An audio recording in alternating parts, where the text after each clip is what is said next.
is a dream come true. Epic is modernizing the care we give at Texas Children's. Epic is making our lives easier. Epic is an investment now for the successful long-term care of our patients at Texas Children's. An integrated electronic medical record really gives us the opportunity to make sure that there is continuous flow of information, to make certain that all of the subspecialists have immediate access to all of the information they need to diagnose and provide care to those patients. And certainly an area of tremendous interest of mine is to be able to have access to quality data for large data sets that can be reviewed and decisions made, so that we're not practicing by anecdote, we're practicing by factual data. Prior to Epic, we never had a truly integrated system. We had pieces of different applications. So Epic will be and will be the future for all of these to come together in an integrated fashion. We'll be able to, look at the hematologist note, look at the cardiologist note, really look at all the notes without having to go to multiple medical records to look at them. I think there's a couple of benefits to the operating room, and one is the benefit of having a single location for medical records in terms of pre-anesthetic planning and pre-surgical planning.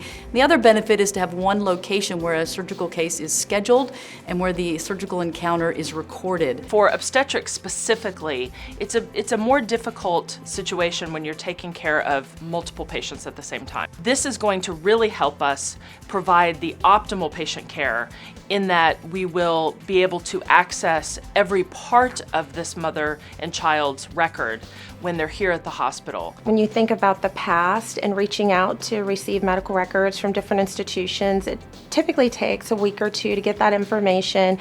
With Epic, if that facility is on Epic as well, we're able to just pull the records right into it, and the physician can actually deliver more complete care at the time of service versus having to have the patient come back for a second visit. We still have a big chunk of work to do to get everybody up and running before we really can focus on all the necessary improvements. One thing that we all can do is continue to communicate in order to make that transition for the fall go live smoother for people who may be a little anxious. I think getting the word out, keeping people updated on what our next steps are, and as far as the end users, I think the one thing that they can do is prepare for training. Attend training with an open mind, realize that it's not going to be extremely clinic specific, but that's where your super user comes in. And those individuals are being equipped with a lot of this additional information, this additional training that will allow them to also work alongside their colleagues and say, hey, it's not that difficult. Hey, let me show you how to do it. Well, I think there's a little bit of weariness. We've had so many go-lives. We've got more go-lives to go,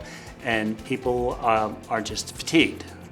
There's a lot of change, so we need to keep talking about it to keep them energized, to keep them looking forward to it and not always focus on just another change. Keeping the energy up is just part of being optimistic and knowing that it is for our patients, and we will be able to take better care of our patients if we have a successful implementation. We want everyone to get excited about what we've done and about the new features that we're introducing, things like Care Everywhere and MyChart for those physicians who haven't used it before.